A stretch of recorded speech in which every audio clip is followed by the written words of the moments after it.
Our first questions, Karaja Mwagi. Given that we have this conference, what are your expectations? Why, if you were to send a daughter, a sister, or a lady for that conference, what would you expect them to come home with, having learned something? Okay, thank you so much, Jerry, asking that question. I think from my perspective, I would expect women to learn more about cultural rituals, the interaction between various culture and their understanding, especially on children and family issues.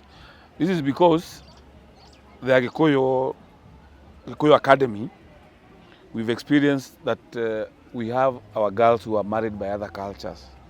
And sometimes they don't understand that particular culture before getting married. And so they find themselves in problems when there is what we call the cultural clash. Yeah? And these things are bringing problems, including children. Some children are ailing, others have misfortunes because of the separation between the mother and the father. So it's important. I would really appreciate if women would teach each other on cultural norms, values, how they live their lives, and most importantly, the rituals, so that we don't have a situation where marriages are breaking because of cultural clash. Like, for example, in our culture, we do not touch dead bodies as the Gikuyu.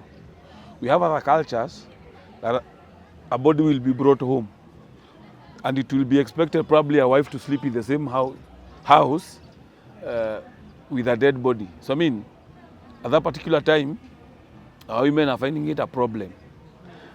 But had they known before getting married to a certain culture what befalls them or what will happen in certain circumstances, they can choose wisely, or somebody can be actually emotionally prepared for what is ahead.